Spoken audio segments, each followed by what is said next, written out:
Hello everyone, welcome to पवन वाग academy students. आशा है सब लोग अच्छे होंगे। एज वी नो, हम लोग का रिवीजन सेशन चल रहा है जिसमें से आप लोगों का फर्स्ट चैप्टर मैं आप लोगों को करवा चुकी हूँ, जो कि था reproduction in lower and higher plants. Plants में हम लोगों ने कंप्लीट कर लिया था। नेक्स्ट आप लोगों का जो चैप्टर है 12th में, वो है reproduction in lower and higher animals. तो कंटिन्यू करते हैं। एज यू नो, मैंने आप लोगों को लास्ट मैकेनिक्स तक पढ़ा दिया था। फर्स्ट जिसमें से आप लोगों का फर्स्ट मैकेनिज्म था कि किस तरीके से जो स्पर्म है वजाइना में एंटर करता है एंड जो फर्टिलाइजेशन का प्लेस होता है ampulla that is present in the fallopian tube, वहां तक रीच करता है। सेकेंड मैकेनिज्म था कि यहाँ पर जो स्पर्म का हेड है किस तरीके से जो ओवम का लेयर्स होती हैं कोरोना रेडिएटा, जोना पैलिसीडा, उसको डिसॉल्व करता है या कह सकते हैं उसको ब्रेक डाउन करता है। यहाँ तक हम लोगों ने देखा था। नेक्स्ट हम लोग को स्टार्ट करना है वो है आप लोगों का acrosome reaction. Acrosome reaction as we know that कि जो स्पर्म होता है इस हेड वाले पार्ट में जो पहला स्ट्रक्चर है वो एक्रोसोम होता है। अब इस एक्रोसोम में हमने ये चीज तो पढ़ ली कि उसमें काफी सारे एंजाइम्स की प्रेजेंस होती है लाइक एक्रोसिन या फिर जोना लाइसिन। ये अपने जैसे ही हेड ओवम वाले पार्ट के पास पहुंचता है, एक्रोसोम अपने अंदर से इन सारे एंजाइम्स को रिलीज करता है और जेना पेल्यूसिडा के एनिमल पोल रीजन में सारे एंजाइम्स उस पर अटैक करते हैं और जेनोपेल्यूसिडा लेयर को क्या कर देते हैं, बिल्कुल डिफ्यूज कर देते हैं। ठीक है, अब यहाँ पर क्या हुआ, ये पूरी लेयर हो चुकी है डिफ्यूज। अब ये स्पर्म का जो हेड वाला पार्ट है ये एंटर हो जाता है और एग के अंदर रिएक्शन होना स्टार्ट हो जाती है और वहां पर एग मेम्ब्रेन बनना स्टार्ट हो जाती है। यानी कि पहले क्या है, जैसे ये ओवम था इसके अंदर स्पर्म वाला हेड वाला पार्ट एंटर हो गया, जैसे ही एग के अंदर रिएक्शन होती है उसके अंदर अपनी खुद की एक एग मेम्ब्रेन प्रोड्यूस्ड होना या बनना स्टार्ट हो जाती है। इतना आता है। उसके बाद जो थर्ड मैकेनिज्म होता है वो होता है एक्टिवेशन ऑफ ओवम। जब मैंने आप लोगों को स्टार्टिंग में बताया था तो मैंने आप लोगों को बताया था कि जो ओवम है वो मियोसिस सेकेंड दो बार सेल डिवीजन की प्रोसेस करता है। एक करता है मियोसिस फर्स्ट वाली और एक करता है यहाँ पर मियोसिस सेकेंड वाली। मियोसिस फर्स्ट तो ओवरी में ही कंप्लीट हो जाती है, मियोसिस फर्स्ट रिएक्शन तो ओवरी में ही कंप्लीट हो जाती है। लेकिन यहाँ पर जो मियोसिस सेकेंड रिएक्शन है वो कब कंप्लीट होती है, जब स्पर्म के पास क्या अवेलेबल होगा, स्पर्म अवेलेबल होगा, यही चीज होगी। अब यहाँ पर क्या हुआ कि ओवम के पास फर्टिलाइजेशन होने के लिए किसकी अवेलेबिलिटी है, स्पर्म की अवेलेबिलिटी है।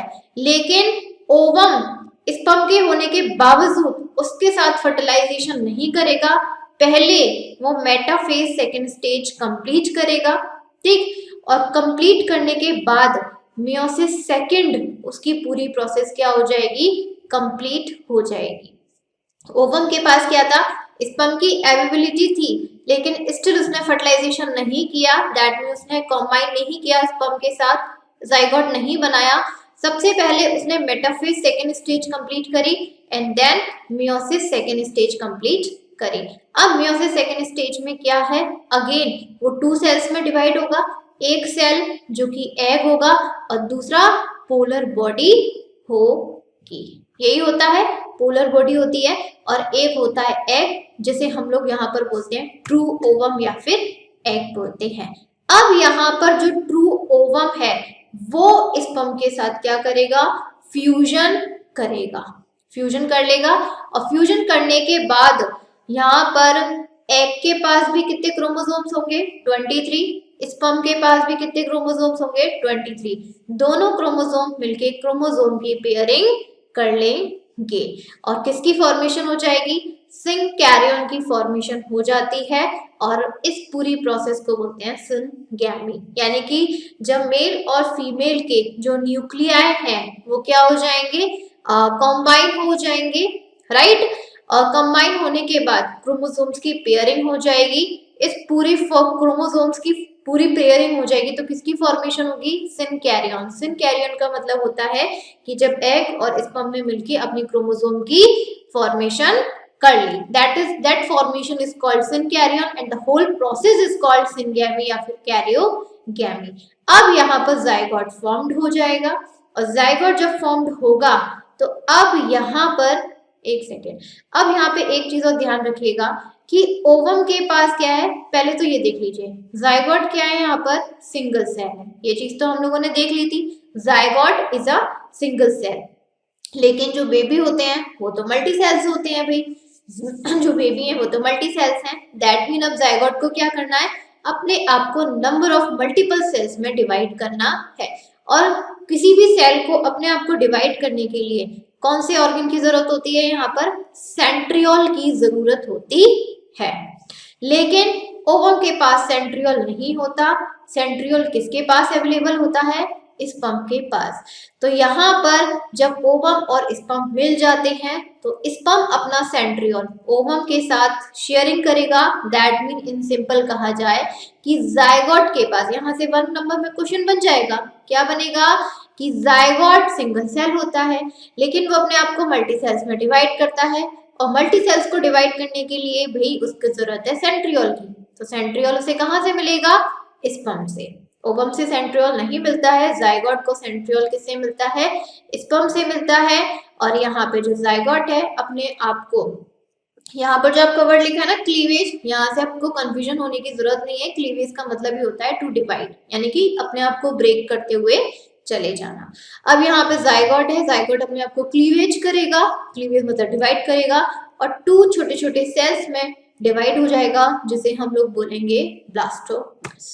ओके, उसके बाद significance of fertilization, as you can see यहाँ पर दैट हम लोगों ने देखा कि जो सेकेंडरी oocytes था इसने ओगनेसिस की प्रोसेस करी और एक मैच्योर ओवम को प्रोड्यूस किया या उसमें कन्वर्ट हो गया। अब यहाँ पर ओवम और स्पर्म के क्रोमोसोम्स मिले, जाइगोट बना, उस पूरी प्रोसेस को हम लोगों ने क्या बोला, सिनगैमी बोला।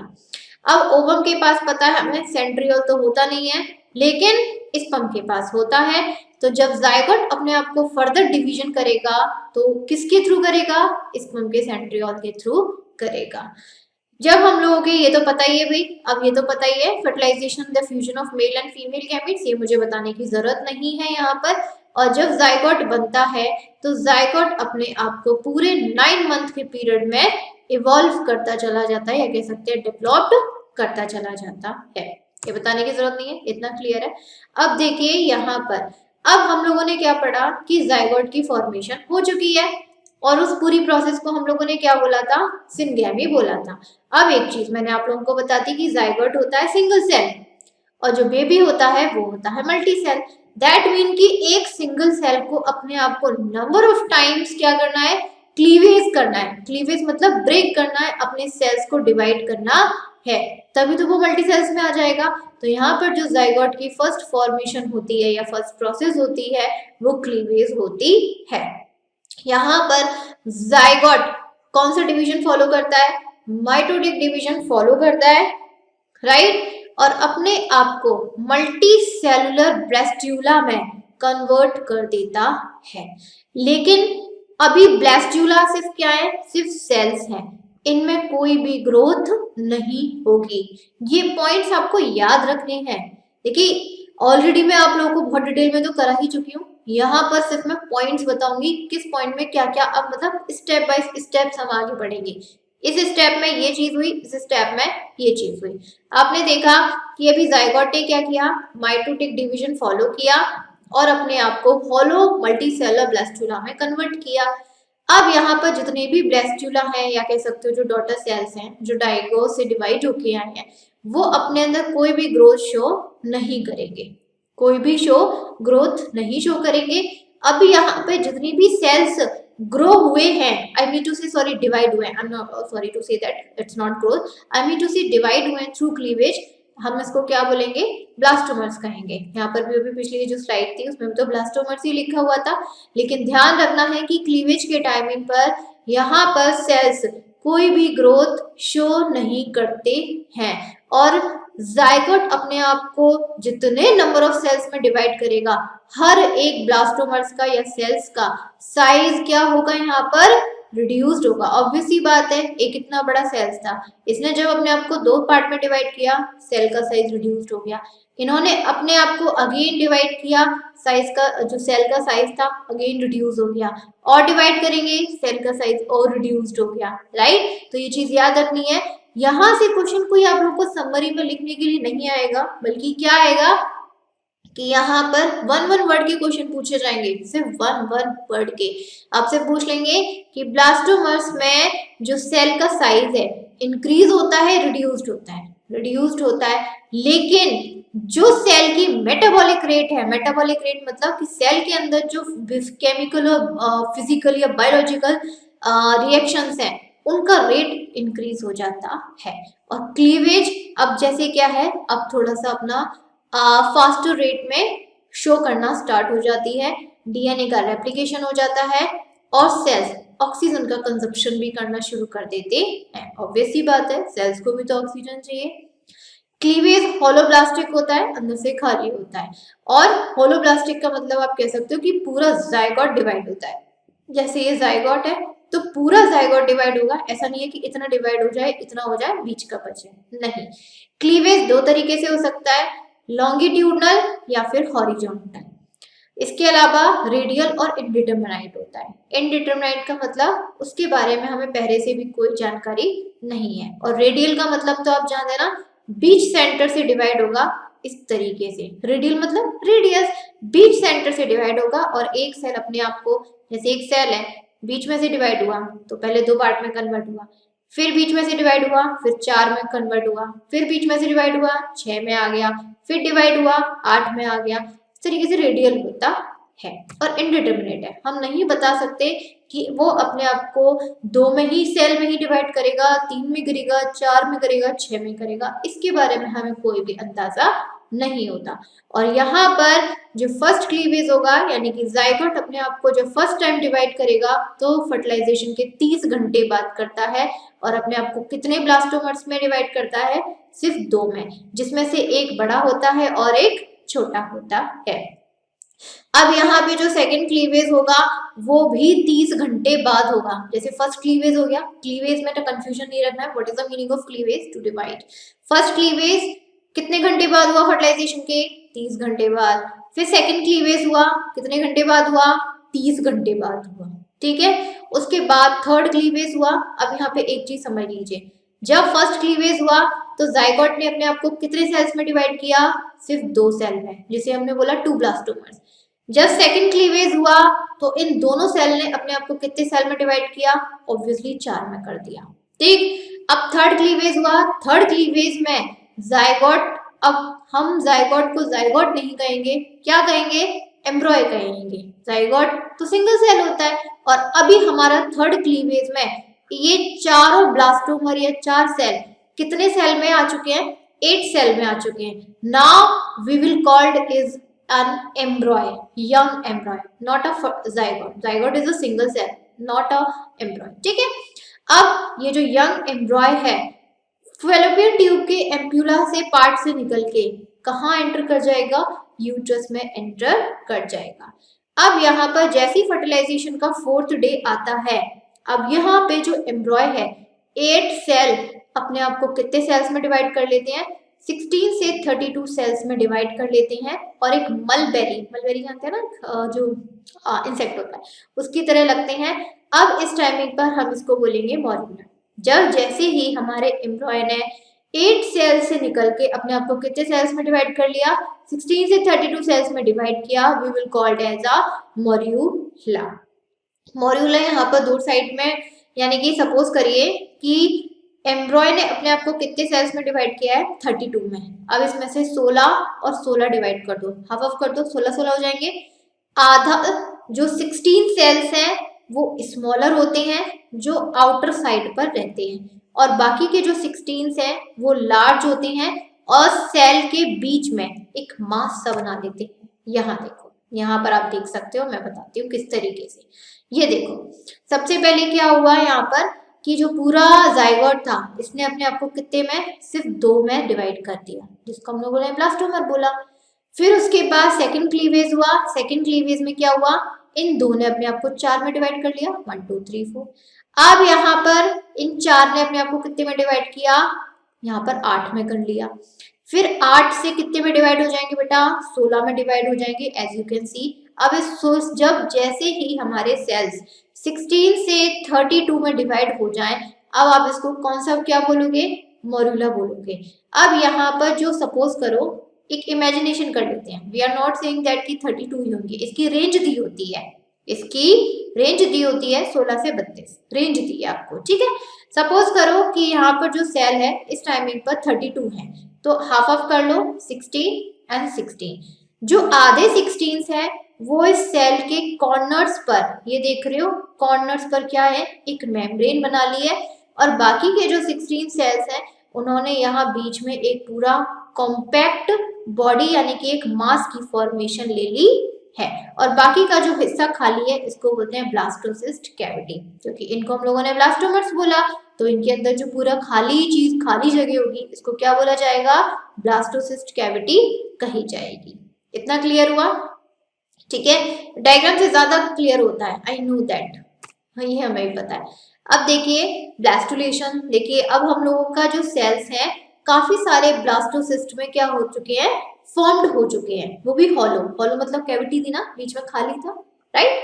अब यहाँ पर क्या है, जो एम्ब्रॉय है या फिर हम इसको ब्लास्टोसिस्ट भी कह सकते हैं, एम्ब्रॉय कह दो, ब्लास्टोसिस्ट कह दो, टेंशन लेने की बात नहीं है, जो बढ़िया लगे वो कह दो। ये यूट्रस में जाते हैं और यूट्रस में 2 से 4 दिन तक फ्लोट करते रहते हैं। क्या करते रहेंगे, फ्लोट। वैसे तो जो बेबी है यूट्रस की वॉल से कनेक्ट हो जाता है, अटैच हो जाता है, लेकिन जब यहाँ पर फैलोपियन ट्यूब से निकल के एम्ब्रॉय यूट्रस में एंटर करता है तो तुरंत अटैच नहीं होता, 2 से 4 दिन लगा लेता है। क्या कर लेता है, 2 से 4 दिन पहले फ्लोट करता रहेगा।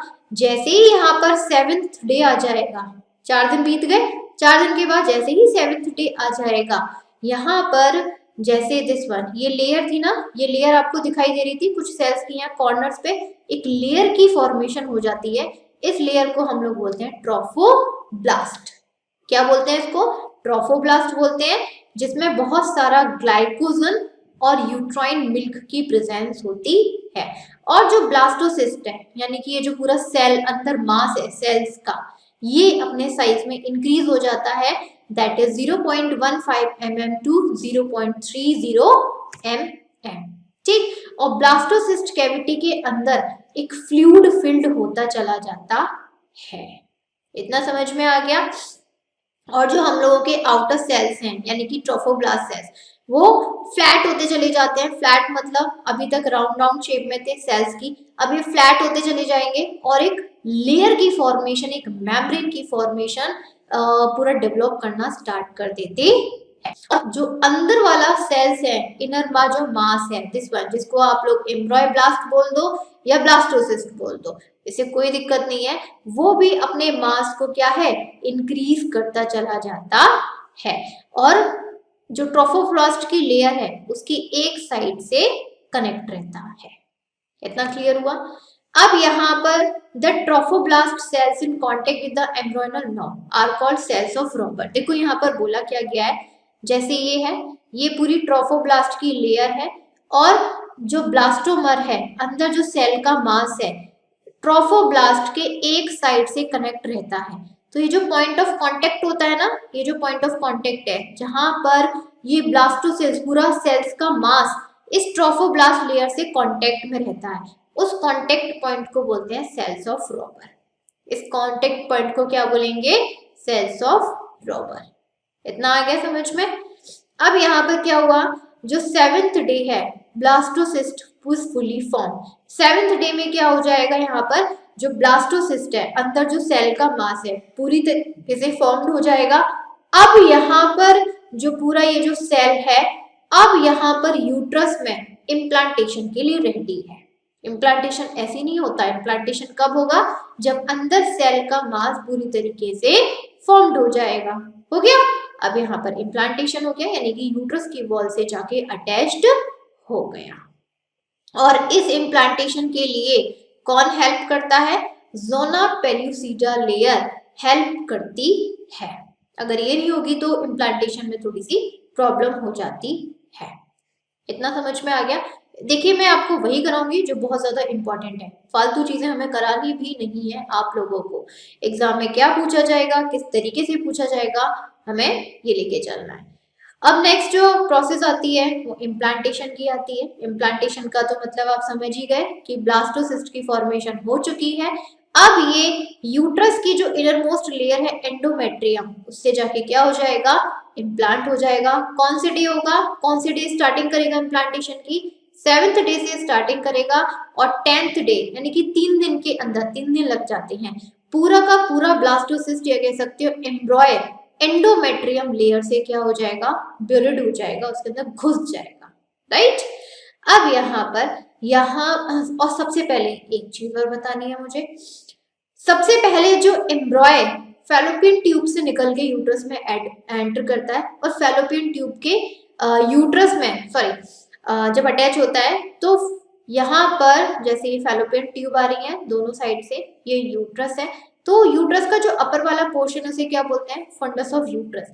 तो जब यहाँ से एम्ब्रॉय फैलोपियन ट्यूब से निकल के यूट्रस में एंटर हुआ तो ये जो फंडस वाला पार्ट होता है ना यूट्रस के, यहाँ जाके अटैच होता है। ये भी क्वेश्चन बनेगा आप लोगों का 1 मार्क में कि एम्ब्रॉय यूट्रस के कौन से पार्ट से अटैच होता है, तो वो कौन सा पार्ट है यहाँ पर, फंडस ऑफ यूट्रस, ठीक। और यहाँ पे लेयर कौन सी होती है, एंडोमेट्रियम लेयर होती है। इतना क्लियर हो गया।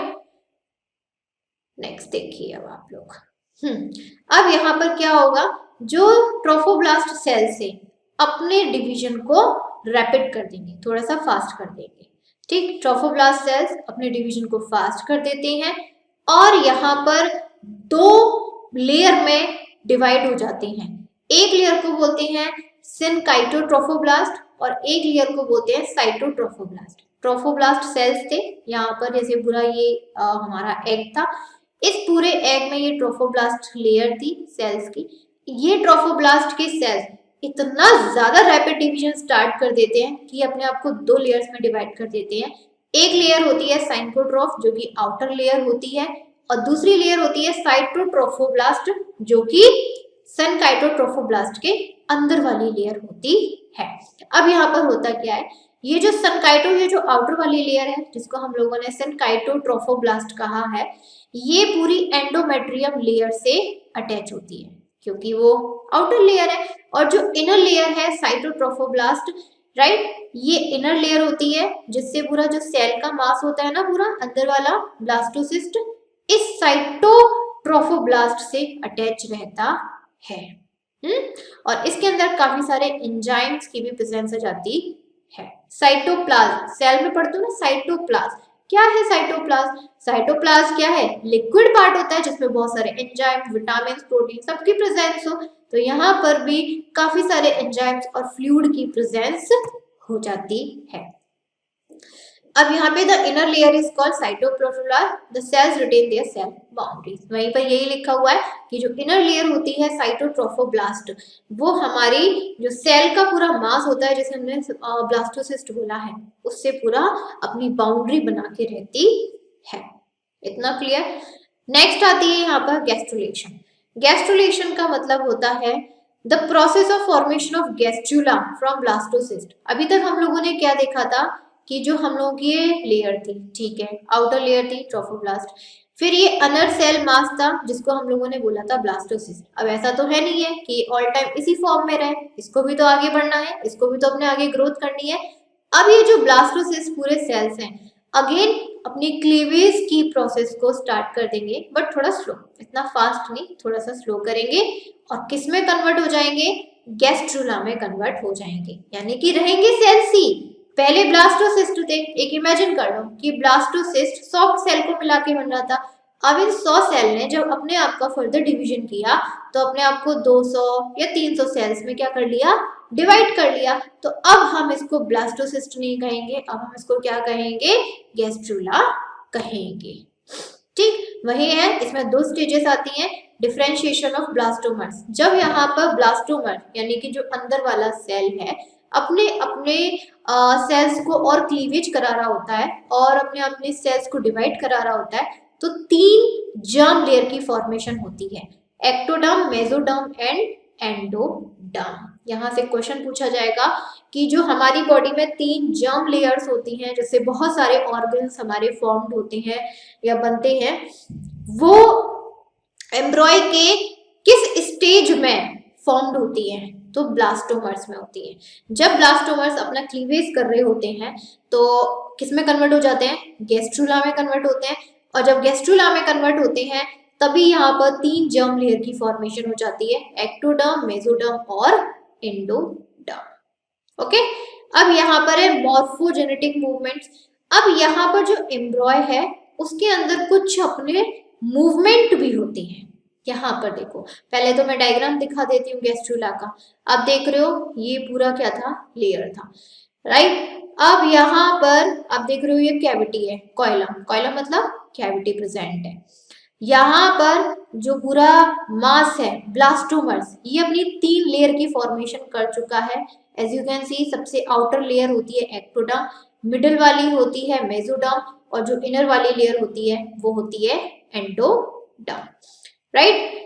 और ये बीच का जो स्पेस आपको दिखाई दे रहा है दैट इज यॉर्क सैक। 2 इसमें फॉर्मेशन होती है। ये बीच का जो स्पेस आपको दिखाई दे रहा है एक का, वो है यॉर्क सैक, और जो बड़े वाले सेल का दिखाई दे रहा है वो है एम्नियोटिक कैविटी। बीच की यहाँ पर जो पूरा खाली स्पेस में दिखाई दे रहा है दैट इज कॉइलम, कॉइलम मतलब कैविटी है, और इसके अंदर किसकी प्रेजेंस होती है? क्रोइन, एक टाइप का फ्लूइड होता है, उसकी पूरी प्रेजेंस होती है। नेक्स्ट देखिए, अब क्या होगा यहाँ पर? अब फर्टिलाइजेशन का कौन सा डे हो चुका है? 8th डे हो चुका है।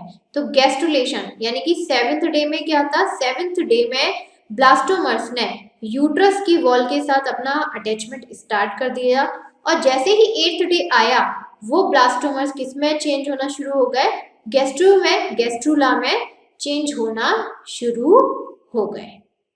ठीक, अब धीरे धीरे धीरे करके क्या हो जाएगा? ये जो ब्लास्टोसिस्ट है ये अपने आप को और ज्यादा डिवाइड करते चले जाएंगे। यहाँ पर जो कैविटी है ब्लास्टोसिस्ट की और ज्यादा इंक्रीज होती चली जाएगी पूरा का पूरा।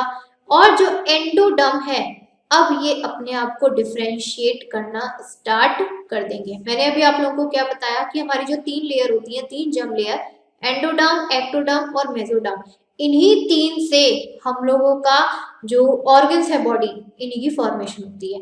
तो सबसे पहले कौन सी लेयर अपने आप को डिफरेंशिएट करना स्टार्ट करती है? एंडोडर्म करती है। और ब्लास्टोकॉइल एंड एक सैक की फॉर्मेशन कर देती है जिसे हम बोलते हैं यॉर्क सैक। एंडोडर्म ने अपने आप को डिफरेंशिएट करना स्टार्ट किया एंड ब्लास्टोकॉइल और सैक की फॉर्मेशन कर दी जिसे हम लोगों ने बोला यॉर्क सेल्स। और जो हम लोगों का सेल का मास है, इनर सेल मास, वो स्टिल ट्रोफोब्लास्ट के लेयर के कांटेक्ट में रहते हैं जिसे हम लोग बोलते हैं सेल्स ऑफ रॉबर या फिर एफीब्लास्ट। एफीब्लास्ट कह सकते हो क्योंकि एक्टोडर्म आ चुकी है, जो पूरा सेल का मास है ना उसकी आउटर लेयर आ चुकी है एक्टोडर्म। अब एक्टोडर्म कांटेक्ट करेगी ट्रोफोब्लास्ट की लेयर से, दैट्स व्हाई इसका नाम चेंज कर दिया एपीब्लास्ट। इसका नाम क्या कर दिया यहाँ पर? एपीब्लास्ट कर दिया।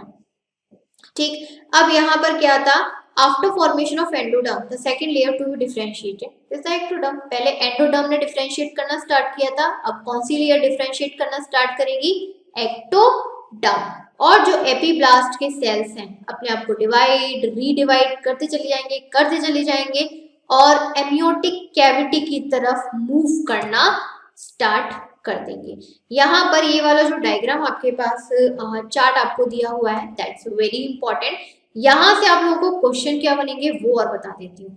यहाँ से आपके क्वेश्चन बनेंगे कि कौन सी लेयर से कौन से ऑर्गन की फॉर्मेशन होती है। मैंने कहा था ना कि हमारे जितने भी बॉडी में ऑर्गन्स हैं वो हमारी 3 जर्म लेयर से ही बने हुए हैं। जैसे कि अगर मैं सबसे पहले बात करूं आप लोगों की एक्टोडर्म की, तो एक्टोडर्म में आप देखो कौन कौन से हैं? Skin, hair, nails, sweat glands, salivary glands, mammary glands, lacrimal glands, sebaceous glands, cornea, lens, retina, conjunctiva, nasal epithelium, enamel of teeth, internal, external ear, foregut, hindgut, adrenal medulla, anterior, posterior pituitary, pineal gland, entire nervous system formed from ectoderm. Mesoderm में यहाँ पर हम लोगों की iris muscles, सिलाइरी muscles, ये आपकी ectoderm से है, ठीक है। इसके अलावा connective tissue, dermis of skin, adrenal cortex, heart blood, blood vessels, lymphatic vessels, middle ear, dentine of teeth, urinary, reproductive ducts, gonads, kidneys, sclera and choroid fine, made up of mesoderm.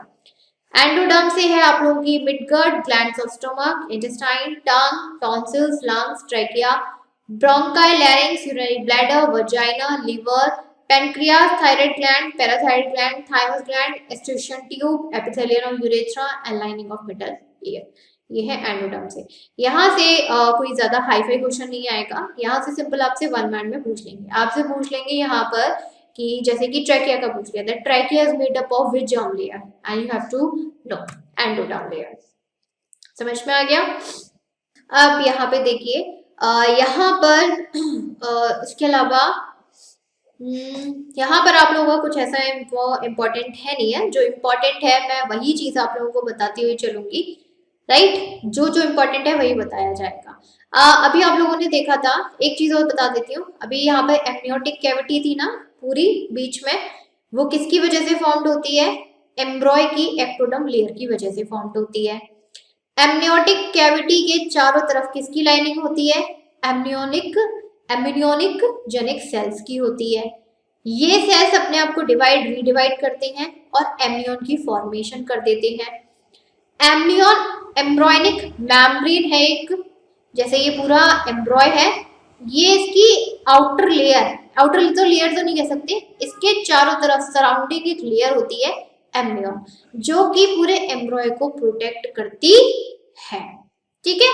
और यहाँ पर the bilaminar embryonic disc is position between amniotic cavity and yolk cell.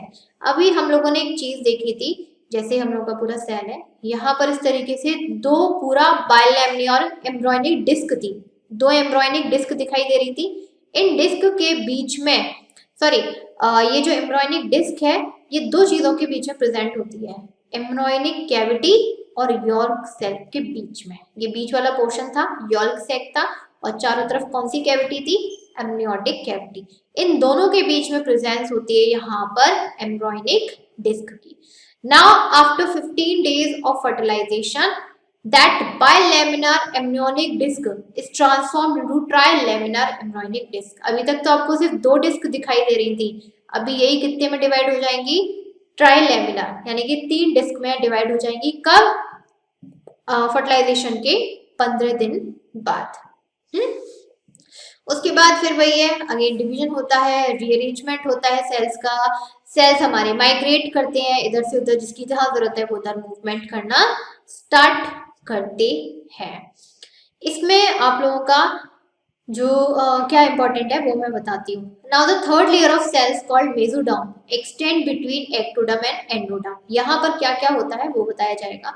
कि अभी हम लोगों ने ectoderm देख लिया, एंडोडर्म देख लिया, उन्होंने तो अपने डिफरेंशिएशन स्टार्ट पहले ही कर दिया था। अब किसकी बारी है?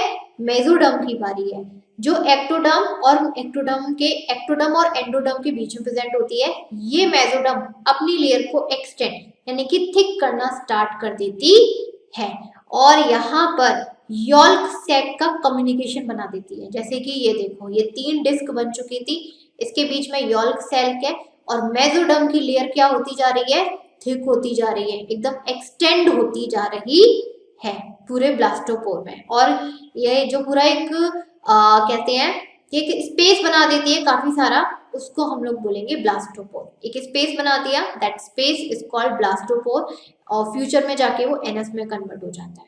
किसमें कन्वर्ट हो जाएगा? एनएस में कन्वर्ट हो जाएगा। अब हम लोगों ने देखा कि जो एम्ब्रॉयनल डिस्क थी, 3 एम्ब्रॉयनल डिस्क, इन्होंने 3 एक्टोडर्म, मेसोडर्म और एंडोडर्म तीनों लेयर में अपने आप को डिफरेंशिएशन कर दिया था। अब यहाँ पे जो गैस्ट्रुलेशन है, अब वो कौन सी प्रोसेस में, गैस्ट्रुलेशन प्रोसेस तो यहाँ तक थी, अब कौन सी प्रोसेस स्टार्ट हो जाएगी गैस्ट्रुलेशन के बाद? ऑर्गेनोजेनेसिस। ऑर्गेनोजेनेसिस का मतलब है कि अभी तक हम लोग सिर्फ सेल्स पढ़ रहे थे, अभी तक हम लोगों ने क्या देखा यहाँ पर? कि सेल्स देखा। अब ये जो सेल्स हैं ये ऑर्गेनो प्रोसेस करेंगे। ऑर्गेनोजेनेसिस मतलब ऑर्गन की प्रोसेस होना, ऑर्गन की फॉर्मेशन होना स्टार्ट हो जाएगी। उसके बाद यहाँ पर फिर हम लोग बोलते हैं प्रेगनेंसी। अब इस टाइम पीरियड को क्या बोलेंगे, प्रेगनेंसी बोल दीजिए या गेस्टेशन बोल दीजिए। ओके, पूरे 280 डेज की होती है। एक तरीके से बोला जाए तो 9 मंथ, जो कि 3 सेमेस्टर में डिवाइड होते हैं। 3 सेमेस्टर मतलब 9 है, 3 3 महीने के पीरियड में डिवाइड होते हैं। और फर्स्ट ट्राइमेस्टर, पहला हम लोग कौन सा पढ़ेंगे, फर्स्ट ट्राइमेस्टर पढ़ेंगे, जो कि फर्टिलाइजेशन से लेकर 12 वीक तक रहता है। इस टाइमिंग पर मदर और एम्ब्रॉय के बीच एम्ब्रॉय में बहुत सारे चेंजेस आते हैं। इस टाइमिंग पर जो एम्ब्रॉय है अपने न्यूट्रिशन को 2 से 4 वीक्स तक जो न्यूट्रिशन एब्जॉर्ब करता है, कौन सी लेयर से करता है, एंडोमेट्रियम, क्योंकि एंडोमेट्रियम लेयर तो उसकी डेवलप हो चुकी है ना एम्ब्रॉय की। तो एम्ब्रॉय 2 से 4 हफ्ते तक अपने न्यूट्रिशन को किससे एब्जॉर्ब करेगा, एंडोमेट्रियम से इसको रिसीव करेगा। उसके बाद यहाँ पर ऑर्गेनोपेसिस पीरियड स्टार्ट हो जाता है। ऑर्गेनोपेसिस पीरियड मतलब कि बेबी के जो डेवलपमेंट है बॉडी ऑर्गन्स का वो स्टार्ट हो जाएगा। जैसे ही 8 वीक्स आएंगे, 8 वीक्स में यहाँ पर जो एम्ब्रॉय है वो थोड़ा सा एडल्ट हो जाएगा। एडल्ट मतलब थोड़ा सा और उसमें थोड़ा सा और मतलब कह सकते हैं उसके जो ऑर्गन्स हैं पूरी तरीके से मिच्योर हो जाएंगे इनसाइड द वोम। अब यहाँ पर एम्ब्रॉय को एम्ब्रॉय नहीं कहेंगे, फीटस कहेंगे, जो कि 3 सेंटीमीटर लॉन्ग होगा। उसके arms, hand, finger, feet, toes form हो चुके होंगे। Foetus can open and close mouth and fist. Foetus womb के अंदर ही अपने माउथ को ओपन क्लोज कर सकता था और फिस्ट मुट्ठी को भी ओपन और क्लोज कर सकता है। इस टाइमिंग पर जो सेंट्रल नर्वस सिस्टम है पूरी तरीके से फॉर्म्ड हो जाता है। एक्सक्रीटरी सर्कुलेटरी सिस्टम वर्किंग करना स्टार्ट कर देते हैं और जो फीटस का मूवमेंट है वो मदर अपने वूम में फील करना स्टार्ट कर देती है। 6th वीक में हार्ट बीट स्टार्ट हो जाती है। प्रोजेस्टेरॉन लेवल मदर में हाई हो जाता है और जो मेंस्ट्रुएशन साइकिल है पूरे प्रेगनेंसी टाइमिंग पर नहीं होती, ये चीज ध्यान रखना। और फर्स्ट ट्राइमेस्टर में बेबी 7 से 10 सेंटीमीटर लंबा हो जाता है और यहाँ पर मदर की बॉडी में बहुत सारे चेंजेस आते हैं, ये तो आप लोग जानते ही हैं। और प्रोजेस्टेरॉन हार्मोन का लेवल भी बहुत हाई हो जाता है मदर के अंदर। प्लेसेंटा ग्रो हो जाएगा, यूट्रस लार्ज हो जाएगा, मदर को मॉर्निंग सिकनेस थोड़ा सा फील होगा, like nausea, vomiting, mood swings and etcetera.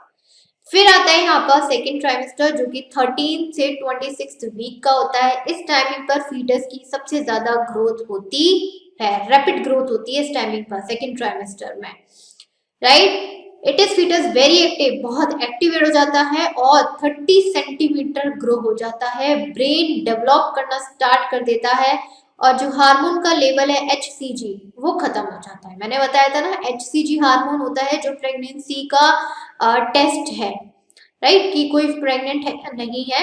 Urine में अगर यूरिन में HCG की प्रेजेंस है दैट मीन वो प्रेग्नेंट है, अदरवाइज नहीं है। तो सेकेंड ट्राइमेस्टर में जो HCG हार्मोन्स हैं ये खत्म हो जाता है। अब कॉर्पस ल्यूटियम भी अपने आप को खत्म करना स्टार्ट कर देते हैं और जो प्लेसेंटा है पूरी तरीके से ग्रो हो जाती है बेबी में और यहाँ पर जो प्रोजेस्टेरॉन है वो और ज्यादा रिलीज होना शुरू हो जाता है टू मेंटेन द प्रेगनेंसी। अब यहाँ पर जब अल्ट्रासाउंड करा जाता है 18 से 20 वीक्स में तो बेबी की ग्रोथ और पोजीशन सब कुछ उस सोनोग्राफी या अल्ट्रासाउंड में देखा जा सकता है। यहाँ तक कि बेबी के मूवमेंट भी पता लगाए जा सकते हैं और ये भी पता लगा जा सकता है कि एस्टिमेटेड डिलीवरी कब होगी। डिलीवरी का टाइम दे देते हैं ना, इस टाइम पर ये बेबी आने के चांसेस हैं, इस टाइमिंग पर, इस हफ्ते के बीच में, 4 दिन के बीच में, वो उसी तरीके से देते हैं। हेड पे हेयर आना शुरू हो जाते हैं, आईब्रोज, आईलिशियस, पिन्ना, ये सब, यानी कि समझ लीजिए कि बेबी अपने हाफ साइज में पूरी तरीके से ग्रो हो जाता है। और यहाँ पर जो फाइनल ट्राइमेस्टर होता है वो है थर्ड ट्राइमेस्टर। यहाँ पर फीटस अब 3 से 4 किलो वेट में ग्रो हो जाता है, 50 सेंटीमीटर लेंथ हो जाती है, आईज उसकी ओपन होती है और उसकी बॉडी में वेट फिर कंटिन्यू होता रहता है, ग्रो होता रहता है, कम नहीं होता। फीटस ग्रो होता चला जाएगा, मदर का जो एब्डोमिनल ऑर्गन्स है बहुत ज्यादा कंप्रेस्ड और डिस्प्लेस्ड हो जाता है, देखा ही है कितना प्रॉब्लम रहता है यहाँ पर, राइट। डाइजेस्टिव और यूरिनेशन में बहुत प्रॉब्लम होता है, बैक मसल्स में दर्द होता है, क्योंकि थर्ड ट्राइमेस्टर में फीटस पूरी तरीके से डेवलप्ड हो चुका है और डिलीवरी यानी कि पैट्रिशन के लिए रेडी रहता है। उसके बाद एक हम लोग यहाँ पर पढ़ेंगे प्लेसेंटा के बारे में। देखिए प्लेसेंटा क्या है। देखिए प्लेसेंटा एक ट्यूब होती है। देखो अगर यहाँ डायग्राम, हाँ मैं डायग्राम से समझाती हूँ, डायरेक्ट आपको डायग्राम से समझाती हूँ तो आपको समरी इतना पढ़ने की जरूरत ही नहीं पड़ेगी। ये देखो ये पूरी यूट्राइन वॉल है जो आपको दिखाई दे रही है। कौन सी लेयर है यूट्राइन की? एंडोमेट्रियम। एंडोमेट्रियम लेयर है ना, दिस वन। अब देखिए होता क्या है यहाँ पर, हमारे इस यूट्राइन यानी कि एंडोमेट्रियम लेयर से काफी सारी विलीज निकल के आती हैं। एज यू कैन सी यहाँ पर बहुत सारी विलीज क्या है, फॉर्म्ड हो रही हैं। यहाँ पर आप देख रहे हो पूरा का पूरा दिस वन, ये पूरा एम्ब्रॉय आप कह सकते हो, ठीक है। अब यहाँ पर क्या हुआ, बहुत सारी विलीज है जो कि इस पूरे के पूरे ये जो पूरा एक सेल है इसके अंदर एंटर कर रही है। इसको क्रियॉन बोलते हैं। क्या बोलते हैं इसको? कोरियन बोलते हैं। इसके अंदर एंटर कर रही है। अब बहुत सारी विलीज तो बच्चे से जाके अटैच नहीं हो सकती, तो ये सारी की सारी विलीज एक जगह पर मिलती हैं और सिर्फ एक ट्यूब की फॉर्मेशन कर देती हैं जिसको हम लोग बोलते हैं प्लेसेंटा। इसी ट्यूब को हम लोग क्या बोलते हैं? प्लेसेंटा कहते हैं। अब यहाँ पर आप देख सकते हो, एक सेकेंड, ये जो पूरा आपको दिखाई दे रहा है दैट इज कोरियन, राइट। ये जो पूरा अपना पूरा बेबी से जाके इस तरीके से अटैच है दैट इज एमनियन लेयर है जो बेबी को प्रोटेक्ट करती है। बीच में यहाँ पर एक पूरा स्पेस दिखाई दे रहा है, इसको बोलते हैं एमनियोटिक सैक, और इसके अंदर कौन सा फ्लूइड होता है? Amniotic fluid. अब यहाँ पर इंटरवेलियस, एक सेकेंड, एक चीज मुझे आप लोगों को थोड़ा सा क्लियर करनी है। यहाँ पर ये जो बहुत सारी विलीज निकल के आ रही हैं, राइट, यहाँ पर इनको प्लेसेंटा बोलते हैं, और ये सारी की सारी विलीज जाके एक ट्यूब की फॉर्म करती है, उसको उम्बिलिकल कॉर्ड बोलते हैं। थोड़ा सा मेरा यहाँ पर मिस्टेक हो गया, सो सॉरी फॉर दैट, कि यहाँ पर यूट्राइन वॉल से काफी सारी जो विलीज निकल के आ रही हैं, दिस वन, या काफी सारी, इनको बोलते हैं प्लेसेंटा, और ये सारी की सारी विलीज मिलके एक ट्यूब की फॉर्मेशन करती है, इसको बोलते हैं अम्बिलिकल कॉर्ड। जब बेबी डिलीवर होता है ना तो देखते हैं ना बच्चे की वजह से काटते हैं मदर से, दैट इज अम्बिलिकल कॉर्ड। और यहाँ पर विलीज निकल के आ रही है, फिर भी इसके बीच में स्पेस प्रेजेंट है, that space is called intervillous space. आगे समझ में, डायग्राम से इजिली समझ में आ जाता है, इसका उतना नहीं आ पाता है। अब ये चीज तो आप लोगों को पता ही होगा कि प्लेसेंटा का काम क्या होता है, to supply oxygen and nutrition and also for removal of carbon dioxide and excretory wastage produced by the foetus. ठीक, उसके बाद जो किस तरीके से फॉर्म्ड होती है, कैसे कैसे होती है, वो मैंने आपको डायग्राम से बता दिया। Got it? It is a part of uterine wall termed as maternal placenta. हम इसको मैटरनल प्लेसेंटा भी कह सकते हैं क्योंकि मदर की जितनी भी चीजें हैं वो सब क्या है, बच्चे से अटैच्ड है। So human placenta is called haemochorial. Human की प्लेसेंटा को कॉमनली बात करें तो हेमियोकॉल भी कहते हैं, और ये एक पूरी कॉर्ड में फॉर्म कर लेती है, उम्बिलिकल कॉर्ड में, और इसमें तीनों वेजल्स की प्रेजेंस भी होती है, आर्टरीज, वेन्स एंड कैपिलरीज। ठीक है, स्मॉल आर्टरी जो कि आप लोगों के ब्लड को प्लेसेंटा के लेके जाती है, एक होती है वेन जो कि फीटस के अंदर जो कि कार्बन डाइऑक्साइड वाला ब्लड बना उसको वापस लेके आती है। ठीक, तो हम कह सकते हैं कि जो प्लेसेंटा है एक तरीके से एंडोक्राइन टिश्यू की तरह वर्क कर रही है, जिसमें से हमारे HCG hormone, progesterone hormone, oestrogen और रिलैक्सिन ये सब रिलीज हो रहे हैं और मदर की बॉडी से होते हुए, प्लेसेंटा से होते हुए बेबी के अंदर एंटर कर रहे हैं। अभी मैंने एक चीज बताई थी कि जो HCG हार्मोन का लेवल है फर्स्ट ट्राइमेस्टर में तो बहुत इंक्रीज होता है, थर्ड ट्राइमेस्टर आते आते आते बिल्कुल खत्म हो जाता है।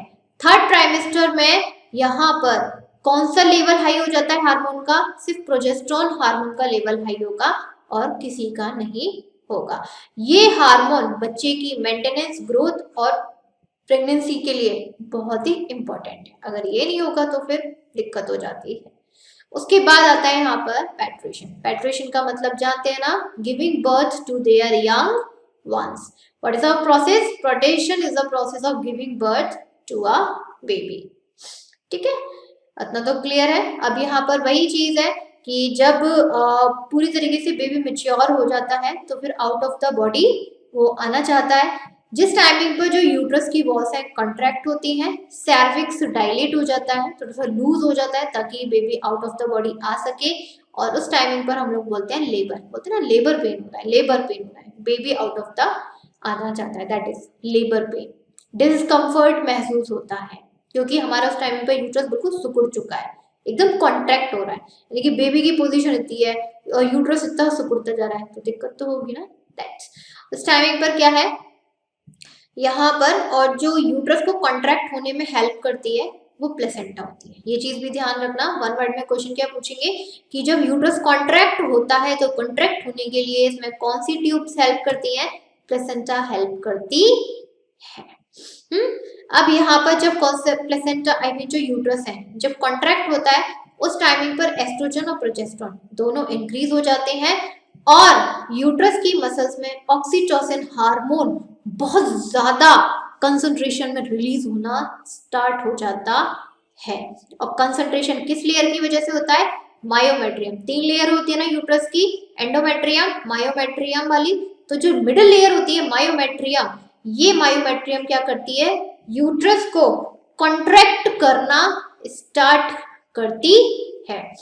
ठीक, and a fully developed fetus gives signals for the uterine contraction by secreting endocorticotropic hormone, that is ACTH, from pituitary and corticosteroid from adrenal gland।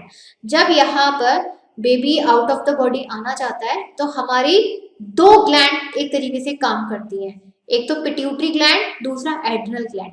Pituitary gland ACTH hormone को रिलीज करती हैं और एड्रिनल ग्लैंड कॉर्टिकोस्टेरॉइड हार्मोन को release करती हैं।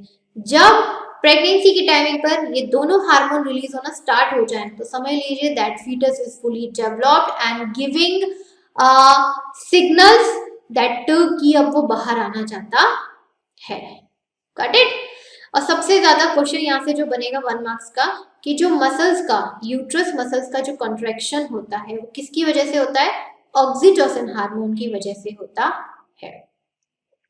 Okay, अब इसमें भी 3 स्टेप होते हैं कि किस तरीके से baby out of the body आता है। एक होता है डायलेशन स्टेज, एक होता है एक्सपल्शन स्टेज, थर्ड होता है आफ्टर बर्थ। तो पहला जो डायलेशन स्टेज है, डायलेशन का मतलब ही होता है कि यूट्राइन ऊपर से कॉन्ट्रैक्ट हो रहा है, नीचे से जो यूट्रस का जो सर्विक्स वाला पॉइंट है वो डायलेट हो रहा है। डायलेट का मतलब क्या है? लूज हो रहा है। डायलेशन तो समझते हैं ना।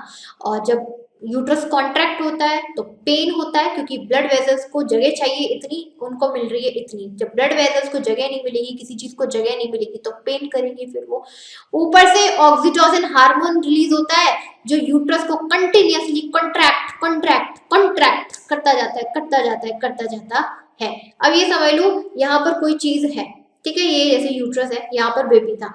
अब यहाँ पर क्या हो रहा है? ये जो यूट्रस है कंटिन्यूअसली कॉन्ट्रैक्ट हो रहा है, कॉन्ट्रैक्ट हो रहा है। किसी चीज को पिचकाओगे, दबाओगे तो बेबी क्या आएगा? यूट्रस के नीचे आना शुरू हो जाता है और सर्विक्स के हेड पर पॉइंट पर पहुंच जाता है।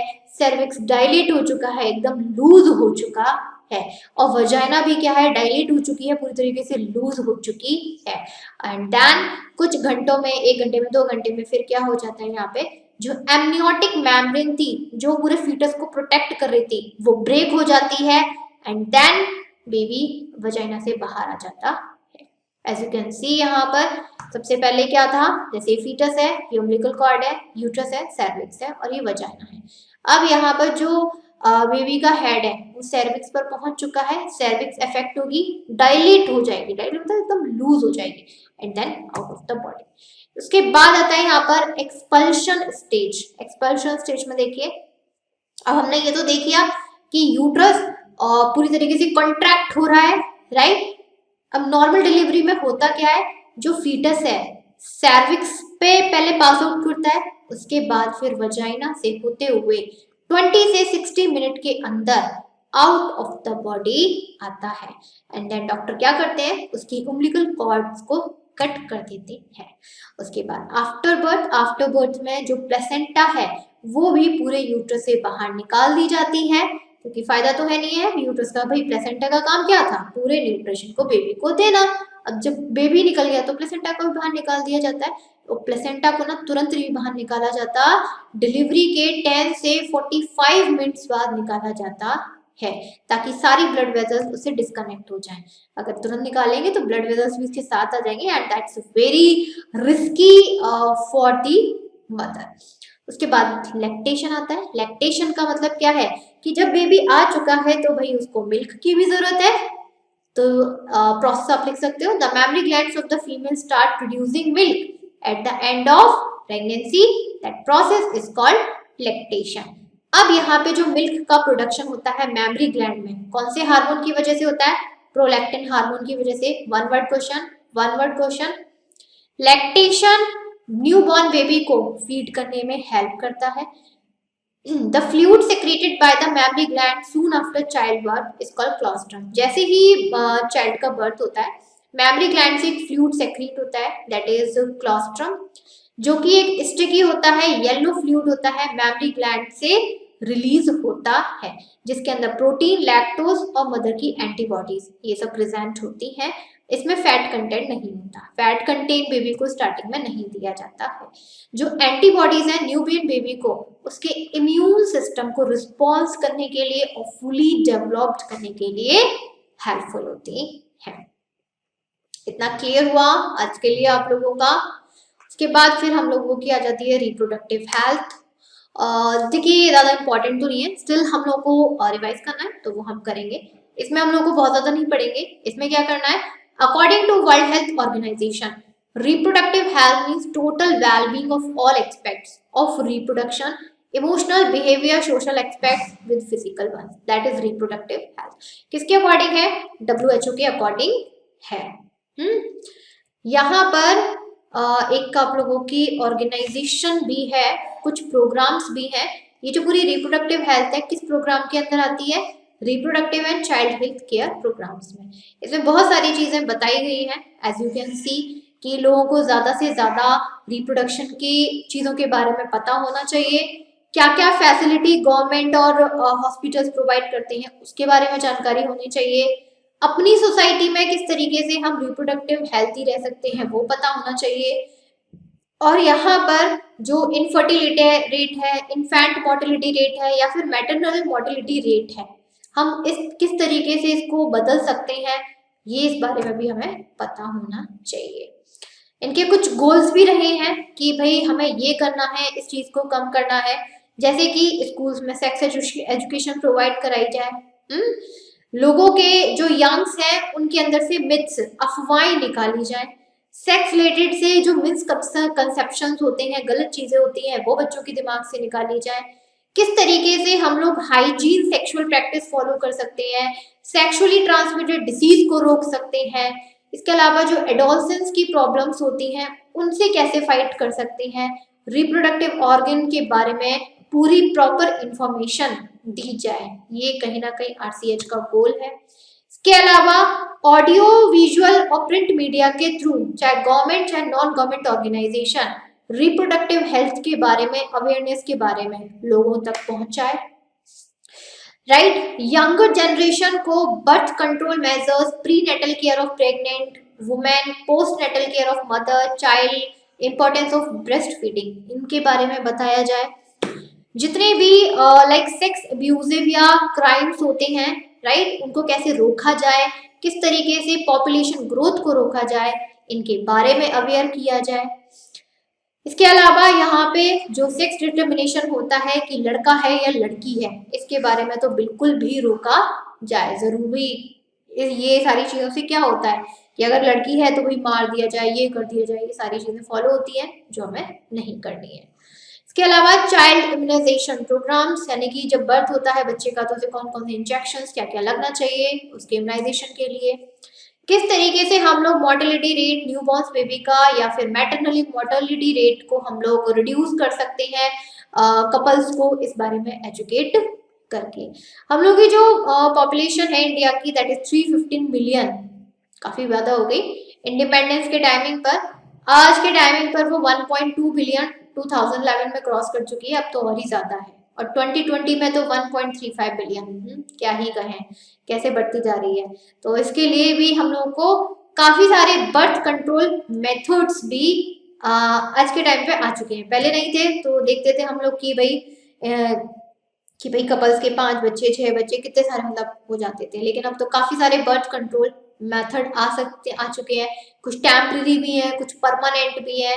कोई भी हम लोग फॉलो करें तो कहीं ना कहीं ये जो पूरी पॉपुलेशन ग्रोथ है उसको रोक सकते हैं। तो यहाँ पे जो कॉन्ट्रासेप्टिव मेथड्स हैं ये मेनली 2 टाइप के होते हैं। एक है हम लोगों का टेम्पररी और दूसरे हम लोगों के परमानेंट। तो सबसे पहले हम लोग के आते हैं टेम्पररी मेथड। टेम्पररी मेथड्स में भी काफी सारे मेथड्स होते हैं, जैसे कि सबसे पहले मेथड होता है natural method. Natural method related होता है मेंस्ट्रुएशन साइकिल से। थोड़ा सा मैं एक याद दिलाती हूँ। हम लोगों ने मेंस्ट्रुएशन साइकिल में 4 फेजेस पढ़े थे। सबसे पहला फेज था ब्लीडिंग वाला फेज, मेंस्ट्रुएशन ब्लीडिंग फेज। दूसरा फेज था फॉलिकुलर फेज, राइट। सेकंड आप लोग का फॉलिकुलर था। थर्ड था ओव्यूलेशन फेज और फोर्थ था आप लोग का ल्यूटियल फेज। 4 फेजेस थे, जिसमें से फर्स्ट फेज तो मेंस्ट्रुएशन ब्लीडिंग वाला फेज होता है, ठीक है। उसके बाद जो सेकंड फेज आता है फॉलिकुलर फेज। इस टाइमिंग पर क्या होता है, उस टाइमिंग पर जो फॉलिसाइल्स हैं वो मेच्योर हो रहे होते हैं, राइट। तो इस टाइमिंग पर जो सेकंड फेज होता है फॉलिकुलर फेज, इस टाइमिंग पर किसी भी ओवम या एग का रिलीज नहीं होता है। जो थर्ड फेज होता है जिसे बोलते हैं ओव्यूलेशन फेज, इस टाइमिंग पर ओवम रिलीज होना स्टार्ट हो जाते हैं। एंड फोर्थ होता है ल्यूटल फेज। इस टाइमिंग पर भी काफी सारे जो ओवम्स हैं ओवरीज के अंदर प्रेजेंट रहते हैं और रिलीज होते रहते हैं। तो जो सेकंड फेज होता है दैट इज फॉलिकुलर फेज। इस टाइमिंग पर फॉलिसाइल्स सिर्फ और सिर्फ अपने आप को मेच्योर करते हैं, ग्रो कर रहे होते हैं। इस टाइमिंग पर कोई भी एग का रिलीज नहीं होता है। तो जो सेकंड फेज होता है आफ्टर मेंस्ट्रुएशन फेज के बाद, that is the safest method and the safe period for intimation. Second method होता है यहाँ पर कोइटस इंटरप्ट और विदड्रॉल। विदड्रॉल में क्या होता है in this method that the male partner withdraws his penis from the vagina just before ejaculation. That at the time of intimation, male partner has to remove his penis from vagina before ejaculation. Before ejaculation means to release of sperm. What is the meaning of ejaculation? To release of sperm. So sperm release होने से पहले just withdraw his penis from the vagina. That is the withdrawal of coitus interrupt method. Third is lactational amenorrhea or the absence of menstruation. That means यहाँ that evolution does not occur during the period of intense lactation following penetration. That mean यहाँ पर बोला गया है कि जब mother breast feed करती है अपने बच्चों को, यहाँ पर इस टाइमिंग पर जब वो अपने बच्चे को ब्रेस्ट फीड कर रही होती है, उस टाइमिंग पर मदर के अंदर एक फेस नहीं आता है, वो है ओव्यूलेशन। मदर जब तक अपने बेबी को फीड करेगी 6 मंथ 1 ईयर या फिर 1.5 यानी कि 1.5 साल तक, तब तक यानी कि मदर के मैमरी ग्लैंड से जब तक मिल्क प्रोड्यूस होता रहेगा तब तक उसके अंदर ओव्यूलेशन फेस नहीं आता। दैट मीन ओवम रिलीज नहीं होते हैं, ठीक। तो ये होता है lactational amenorrhoea, absence of menstruation. Fourth होता है यहाँ पर chemical mean that is spermicides. Spermicides में क्या है that tablet jellies and creams is used by female partner before sexual intercourse. जैसे टैबलेट्स आती है ना काफी सारी टू किल और टू रिड्यूस और to immobilise the sperm. Tablets खा ली जाती हैं, उस टाइमिंग पर क्या है जो स्पर्म है किल हो जाते हैं, इमोबिलाइज हो जाते हैं और ओवम के साथ कभी भी अपना इंटरेक्शन नहीं कर पाते।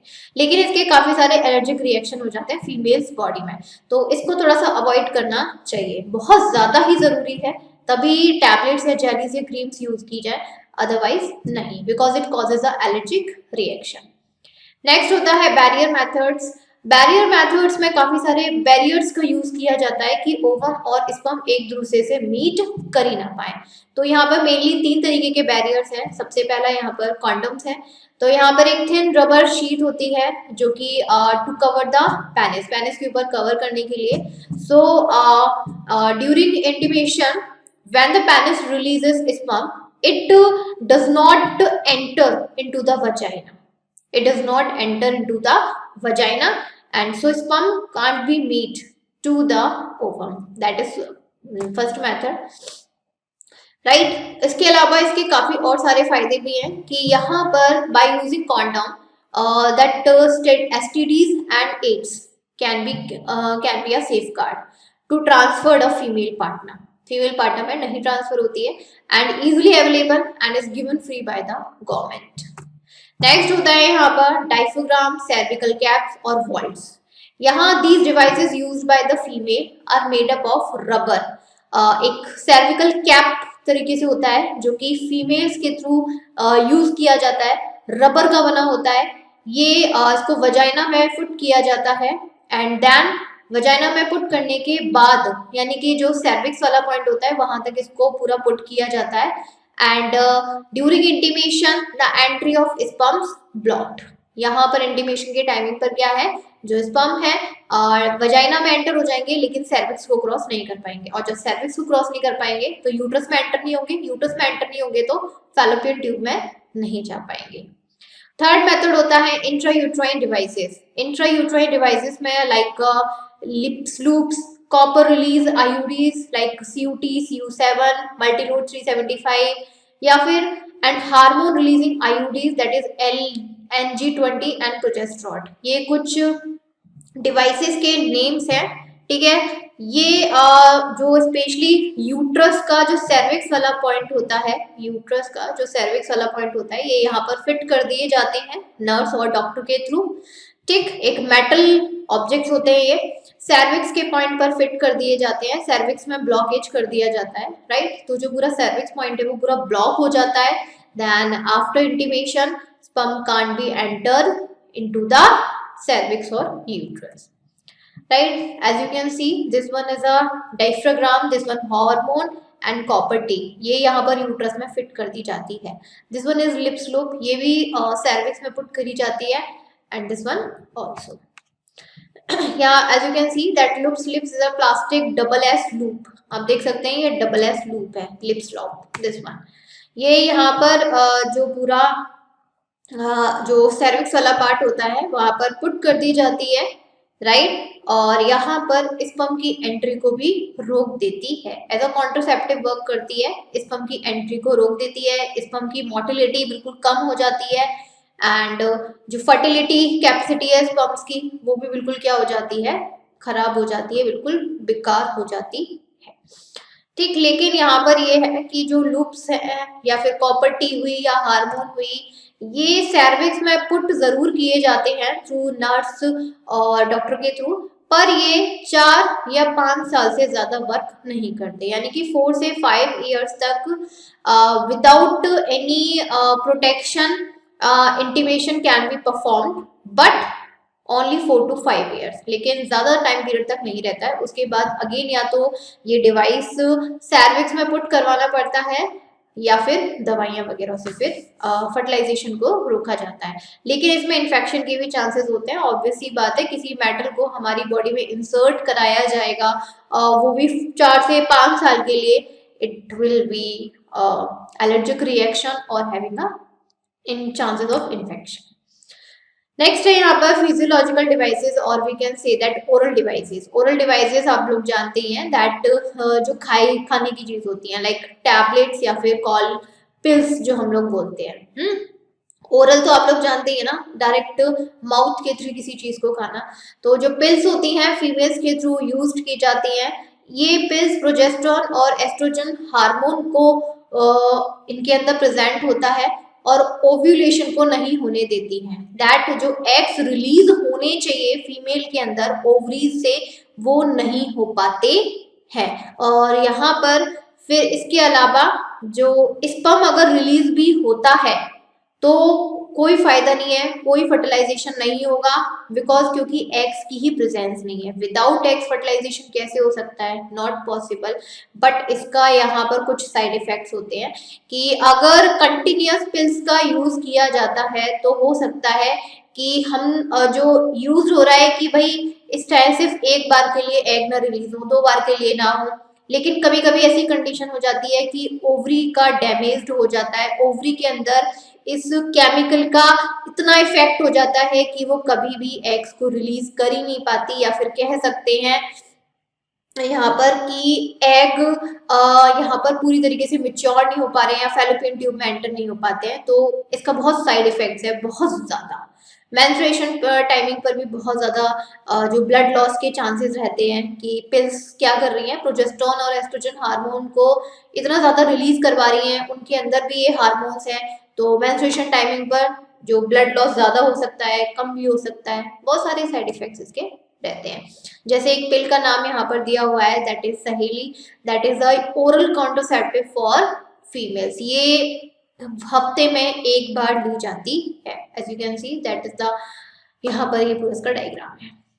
नेक्स्ट अदर कॉन्ट्रासेप्टिव्स की बात करें तो यहाँ पर बर्थ कंट्रोल इम्प्लांट कॉन्ट्रासेप्टिव्स हैं जो फीमेल्स के थ्रू यूज करी जाती हैं।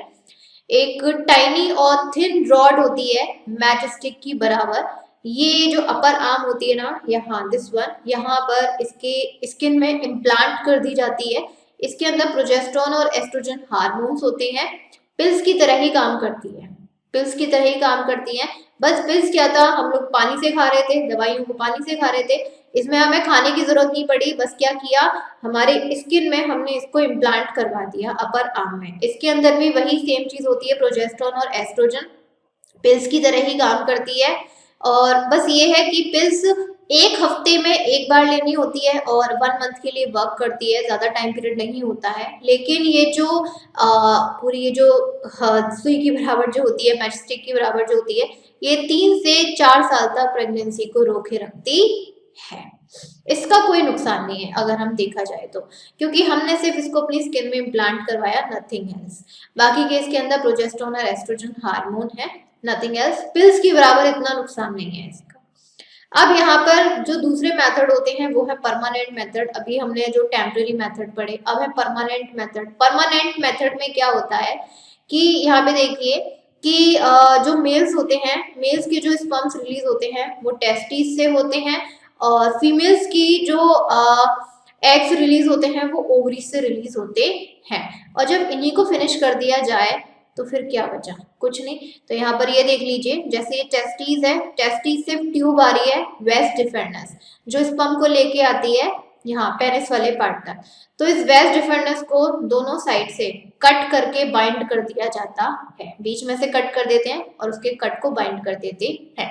इसको बोलते हैं ट्यूबिक्टोमी, क्योंकि ट्यूब होती है ना एक तरीके से। वेस्ट डिफरेंस क्या है, एक ट्यूब है, तो that is sorry vasectomy, sorry beta, sorry, that is vasectomy, that is a permanent birth control method in man। vasectomy जो वेस्ट डिफरेंस थी उसको कट किया, दोनों तरफ से बाइंड कर दिया, that is vasectomy।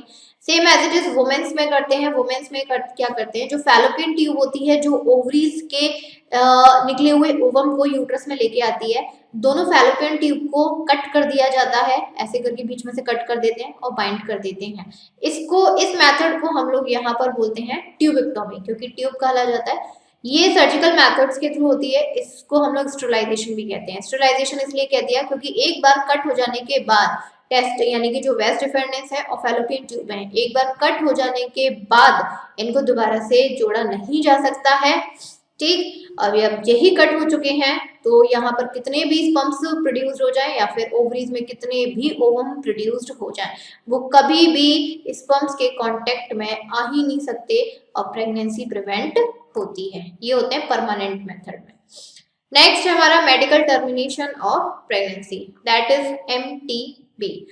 A voluntary termination of pregnancy before full term is called medical termination of pregnancy or induced abortion. And MT is essential in cases of unwanted pregnancy and a defective development of fetus। देखिए MTP क्या है, medical termination of pregnancy. देखिए जब pregnancy होती है तो pregnancy से पहले भी काफी सारी प्रॉब्लम्स रहती हैं, या फिर हो सकता है कि प्रेगनेंसी के टाइमिंग पर भी काफी सारी जो केसेस हो जाते हैं मदर के साथ, बच्चे के साथ, तो उस टाइमिंग पर क्या है, एक मजबूरी बन जाता है कि बच्चों को अबॉर्ट कराना है। अबॉर्शन आप लोगों ने सुना भी होगा इस चीज का। ठीक, जो अबॉर्शन है, हो सकता है कि जो बेबी है फुल डेवलप, उसका जो डेवलपमेंट हो रहा है वो गलत तरीके से हो रहा है। अब जब डेवलपमेंट ही गलत तरीके से हो रहा है तो ऑब्वियस सी बात है उसको फिर डिलीवर करने का भी कोई फायदा नहीं है, बड़े होके उसको कुछ कर तो पाएगा नहीं। या फिर हो सकता है कि बेबी की वजह से मदर को कोई कंडीशन ऐसी बन गई है कि उसकी जान आफत में आ गई है, कि कुछ भी हो सकता है, तो ऐसी कंडीशन में अबॉर्शन कराना पड़ता है। इसी को बोलते हैं मेडिकल टर्मिनेशन ऑफ प्रेगनेंसी। और ध्यान रखिए यहाँ पर जो अबॉर्शन है, जो फर्स्ट ट्राइमेस्टर होता है प्रेगनेंसी का तब तक तो सेफ रहता है, लेकिन अगर आफ्टर 3 मंथ ये अबॉर्शन कराया जाता है, it should be a dangerous, ये बहुत डेंजर हो सकता है फॉर मदर। बच्चा का तो खैर, वो तो बच्चे अबॉर्ट तो हो ही जाएगा, लेकिन मदर के लिए बहुत ज्यादा, यहाँ पर बहुत ही ज्यादा प्रॉब्लम हो जाती है। और यहाँ पर अगर कोई बच्चे का डेवलपमेंट डिफेक्टिव तरीके से होता है, उसके लिए एक टेस्ट होता है, that is amniocentesis. One word में क्वेश्चन यहाँ से बनेगा, to examine the defective development of foetus, the dash process perform, that is amniocentesis. यहाँ पे जो एमनियोटिक फ्लूइड होता है ना पूरा सेल के अंदर, उसको कलेक्ट किया जाता है निडल से, यूट्रस के अंदर निडल डालते हैं, उस एमनियोटिक फ्लूइड को लेते हैं, एंड देन उनके पास काफी सारे इंस्ट्रूमेंट्स होते हैं, उस फ्लूइड को देखा जाता है, उस फ्लूइड से पता चलता है कि क्या उसके क्रोमोसोम्स की नंबरिंग सही है, क्या उसमें कोई एबनॉर्मलिटीज तो नहीं है, जैसे हाथ पैर, हाथ मुंह ब्रेन सब कुछ सही है या नहीं है। अगर कुछ गलत है तो अबॉर्ट कराना पड़ता है, नहीं है तो फिर कंटिन्यू चलता रहता है। तभी तो कहते हैं कि टाइम टू टाइम चेक कराना चाहिए, सब कुछ देखना चाहिए, ताकि बच्चे का जो डेवलपमेंट है सही हो रहा है या नहीं। लेकिन जो अमीनोसेंटेसिस टेस्ट है, इसका आगे चल के बहुत ज्यादा गलत यूज होने लगा, मिस यूज होने लगा। लोग बाग बच्चे का सेक्स पहचानने लगे कि बताइए ये लड़की है या लड़का है। अमीनोसेंटेस कराते हैं ना, अल्ट्रासाउंड कराते हैं, अमीनोसेंटेस टेस्ट होता है, वो डॉक्टर के पास जाते हैं, कहते हैं हमें बताइए कि लड़का है लड़की है क्या है। अरे भाई क्या फर्क पड़ता है, राइट। तो फिर इसके बाद ये थोड़ा सा इलीगल होने लगा। अब यहाँ पे हर जगह अमीनोसेंटेसिस टेस्ट नहीं होता है, सिर्फ उसी को अलाउड है जिसके पास पूरा मेडिकल, पूरा एक लीगली प्रूफ है कि हाँ मदर या बेबी को कोई प्रॉब्लम है, तभी अमीनोसेंटेसिस टेस्ट होगा, अदरवाइज कोई नहीं कर सकता। और ये एक्ट आया था 1971 में, ताकि कोई भी विदाउट एनी मेडिकल प्रूफ इस टेस्ट को ना करा सके। अदरवाइज वही चीज है कि फीमेल को मार देते हैं, ये सारी चीजें हैं, तो ये चीज गलत होती थी। नेक्स्ट है यहाँ पर देखिए, medical termination of pregnancy act 2017 under section 3 of the NTP act 1971 was enacted bye the government of India. ये चीज याद रखिएगा, यहाँ पे 1971 में गवर्नमेंट के थ्रू इसको रिलीज किया गया था, ठीक। फिर एक और अमेंडमेंट कुछ इसमें चेंज आया था 2017 में, that the intention of MTP Act to reduce the incidence of illegal abortion and consequent maternity mortality rate, ये तो पता ही है आप लोगों को। MTP Act only the consent of women whose pregnancy is being terminated is required। ये act उन लोगों के लिए नहीं है, उन वुमेन के लिए नहीं है जिनका जो टर्मिनेशन है बहुत जरूरी है, अबॉर्शन बहुत जरूरी है, वो करवा सकते हैं। So according to MTP Act pregnancy may be terminated within 12 weeks और more than 12 weeks but later than 20 weeks. मैंने भी आप लोगों को यही बताया कि 3 हफ्ते, जो 3 वीक्स होते हैं, 3 वीक्स तक जो अबॉर्शन है वो कराना ठीक रहता है, ज्यादा से ज्यादा 20 वीक्स तक। अगर इससे ज्यादा कराया जाता है तो मदर पे बहुत ज्यादा प्रॉब्लम आ सकती है, एक रिस्क रहता है कि जो मदर है एबनॉर्मल हो सकती है फिजिकली, उसकी मेंटल हेल्थ बिगड़ सकती है, या कुछ भी है, या हो सकता है आगे के टाइमिंग पर वो कभी प्रेग्नेंट ही ना हो पाए। बहुत सारी चीजें हैं जो अबॉर्शन से रहती ही रहती है। नेक्स्ट आप लोगों की सेक्सुअली ट्रांसमिटेड डिसीज है, वो तो आप लोग जानते ही हैं। जितनी भी डिसीजेस और इन्फेक्शन है जो कि सेक्सुअल इंटरकोर्स के टाइमिंग पर ट्रांसमिट होते हैं, they are called sexually transmitted diseases. इसको हम लोग वेनरल डिसीजेस भी कहते हैं, इसको हम लोग रिप्रोडक्टिव ट्रैक्ट इन्फेक्शन भी कहते हैं, जैसे कि सिफिलिस या फिर गोनोरिया। सबसे ज्यादा यही ट्रांसफर होती है, बाकी तो कम होती है। आप देख सकते हैं यहाँ पर आप लोगों को चार्ट अवेलेबल है सिफिलिस का और गोनोरिया का। कॉजेटिव एजेंट की बात करी जाए तो ट्रेपोनोमा पैलिडियम बैक्टीरिया से होता है, 3 से 4 वीक्स का इंक्यूबेशन पीरियड है। जेनिटल, रेक्टल और ओरल रीजन में म्यूकस मेम्ब्रेन पर इन्फेक्शन होना शुरू हो जाता है। Primary lesion is called chancre at the site of infection. यहाँ पर इन्फेक्शन मतलब पूरा फैल जाता है। That region is called chancre. यहाँ पर external genitalia, skin rashes, mild fever, inflame joints, loss of hair, paralysis, generative changes occur in the heart and brain, ये सारे सिम्टम्स होते हैं। प्रिवेंटिव मेजर्स वही है, सेक्स प्रैक्टिस, एजुकेशन के बारे में, sex hygiene, avoiding sex with unknown partner, multi partners, using condom during coitus. Treatment है, इसकी एंटीबायोटिक आती है पेनिसिलिन। गोनोरिया में बैक्टीरिया के थ्रू होता है, नाइजीरिया गोनोरिया। मेल में 2 से 14 डेज का होता है, फीमेल में 7 से 20 दिन का। Urine, general tract, rectum, throat and eye में म्यूकस मेम्ब्रेन इन्फेक्ट हो जाती है। मेल में urethra, reproductive ducts, pus from penis, pain, burning sensation during urination, arthritis, ये इसके सिम्टम्स हैं। फीमेल में यूरिनरी ट्रैक्ट में sterility, arthritis, children born to affected mother suffer from gonococcal ophthalmia, gonococcal volvojaundice, girls before puberty.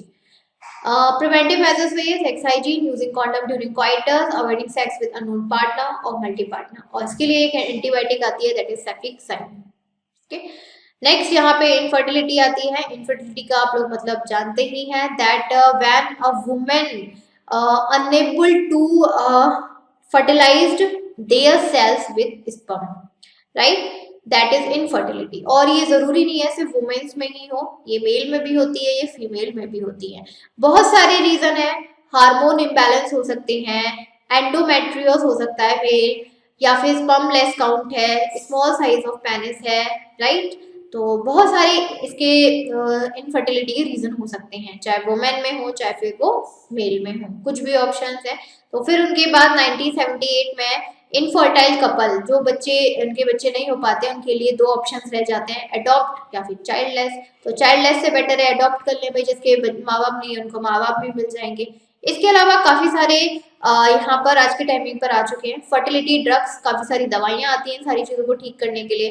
Test tube babies method आ चुका है, artificial insemination आ चुका है, IUI चुका है, सरोगेट मदर, बहुत सारे ऑप्शंस है। तो आज के टाइमिंग पे मुझे नहीं लगता कोई इनफर्टाइल रह सकता है, चाइल्डलेस कोई भी है। And the couple could be assessed to have a children through certain special techniques commonly known as assisted reproductive technologies। इसको टेक्निक यानी कि कोई भी कपल किसी भी मेथड से अपने बच्चों को जब प्रोड्यूस करता है, that special techniques are called assisted reproductive technologies. जैसे कि सबसे पहले हम लोगों ने यहाँ पर आईवीएफ देखा। इन विट्रो फर्टिलाइजेशन में आप लोगों को पता ही होगा कि मेल और मेल का स्पर्म, फीमेल का ओवम उनकी बॉडी से निकाला जाता है, लेबोरेटरी में टेस्ट ट्यूब होती है, उसमें डाला जाता है, कंबाइन कराया जाता है, फर्टिलाइज करा दिया जाता है, जायगोट बनता है, जायगोट फिर एम्ब्रॉय में आता है, देन उस एम्ब्रॉय को दोबारा से बहुत सारे टेक्निक्स के थ्रू फीमेल के यूट्रस में ट्रांसफर करा दिया जाता है, और फिर जैसे बेबी ग्रो होता है यूट्रस में, वो उस तरीके से ग्रो होना शुरू हो जाता है, अपना डेवलपमेंट शुरू कर देता है। एक है जायगोट इंट्राफैलोपियन ट्रांसफर। जायगोट इंट्राफैलोपियन ट्रांसफर में क्या है, यहाँ पर क्या होता है, जैसे कभी किसी में फीमेल्स में फैलोपियन ट्यूब ब्लॉक हो जाती है, ठीक है। फैलोपियन ट्यूब ब्लॉक होने का मतलब है कि जो एग और स्पर्म है उनका फर्टिलाइजेशन नहीं हो पा रहा है, ठीक। इस कंडीशन में क्या करते हैं, ओवरी से, वुमेन्स की ओवरी से एग को निकाला जाता है, देन स्पर्म यानी कि फिर जो यहाँ पर क्या बोलते हैं, जो मेल का स्पर्म है उसकी बॉडी से भी स्पर्म निकाला जाता है, दोनों को फर्टिलाइज कराया जाता है, ठीक। जायगोट की फॉर्मेशन हो जाती है, इसी को बोलते हैं इन विट्रो फर्टिलाइजेशन, ठीक। उसके बाद जायगोट जब पूरी तरीके से एम्ब्रॉय में आता है तो मदर के यूट्रस के फैलोपियन ट्यूब में ट्रांसफर करा देते हैं, बस ये है यहाँ पर। एक है GIFT, gamete intrafallopian fallopian transfer.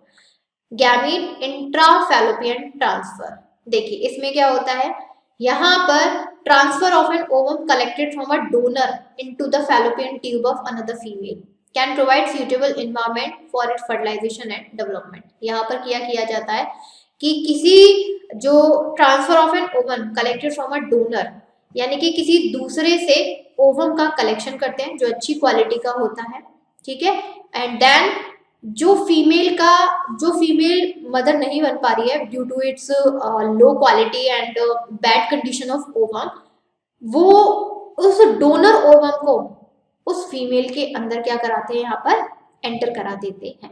Then उसके बाद फिर स्पर्म का एवोल्यूशन होता है एंड देन फर्टिलाइजेशन हो जाता है। इस तरीके से यहाँ पर क्या है, पूरी तरीके से फर्टिलाइजेशन सक्सेसफुल रहता है।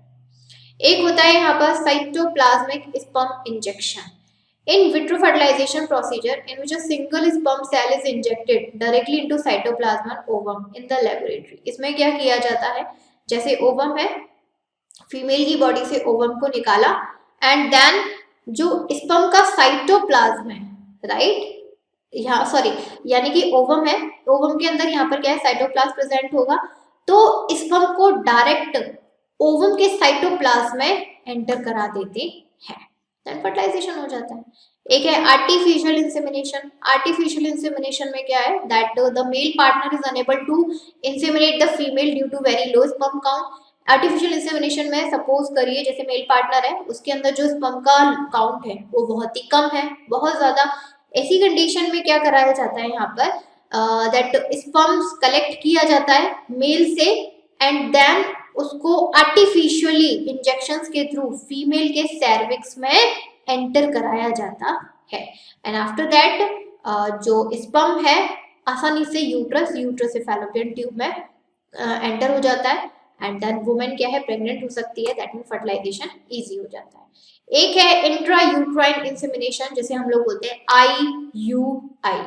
ये पूरी तरीके से तो नहीं लेकिन कुछ कुछ आर्टिफिशियल इंसेमिनेशन की तरह होती है, सेम एज इट इज है। जो स्पर्म है, स्पर्म को पूरी मतलब जो यहाँ पर मेल बॉडी से स्पर्म रिलीज कराते हैं, उसके बाद उसे लेके जो यूट्राइन कैविटी होती है यानी कि सर्विक्स में एंटर नहीं कराते, इस बार यूट्रस में, डायरेक्ट यूट्राइन कैविटी जो होती है ये यूट्रस होता है उसमें एंटर कराते हैं। तो ज्यादा डिफरेंस नहीं है, बस यहाँ पर इंसेमिनेशन में सर्विक्स में एंटर करा रहे थे, इंट्रा यूट्राइन इंसेमिनेशन में यूट्रस के अंदर एंटर कराते हैं।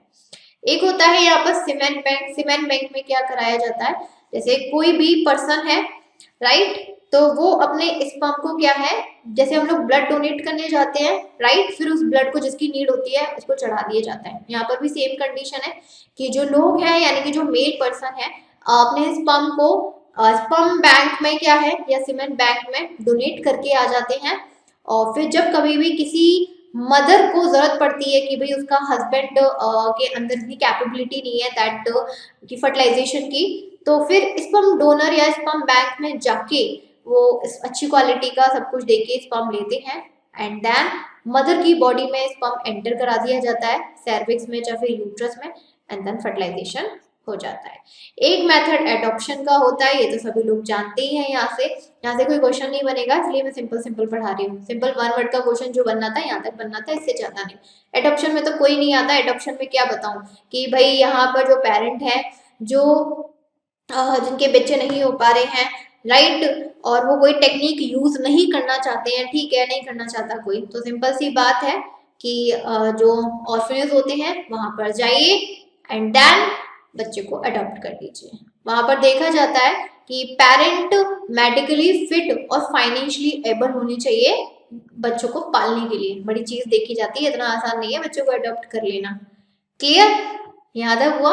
यहाँ से कोई क्वेश्चन नहीं बनेगा, जो क्वेश्चन बनना था वो सिर्फ डायरेक्ट यहाँ तक बनना था, वो मैंने आप लोगों को बता दिया। सिंपल 1 वर्ड का बनेगा, इसमें कोई लेंथी या समरी लिखने के लिए स्टिल आप लोगों को नहीं आएगी। Got it. इसी के साथ आप लोगों का यहाँ पर चैप्टर होता है फिनिश। आप लोगों का इस चैप्टर का जो रिवीजन है वो फिनिश होता है। अब आप लोगों का जो नेक्स्ट 3rd चैप्टर है इनहेरिटेंस और वेरिएशन वाला, उसको भी हम लोग अपना जल्दी आप लोगों के लिए स्टार्ट करेंगे। कोशिश करेंगे कि लास्ट जनवरी या मिड फरवरी तक आप लोगों का जो रिवीजन पूरा है आप लोगों के 12th का बायोलॉजी का वो मैं फिनिश करा सकूँ। Okay, thank you. तब तक के लिए आप लोग अपना रिवाइज करते रहिए अच्छे से। जल्दी आप लोगों का इनहेरिटेंस और वेरिएशन का भी आप लोगों को रिवीजन का आप लोगों को सेशन मिल जाएगा। Thank you, bye bye and take care all of you.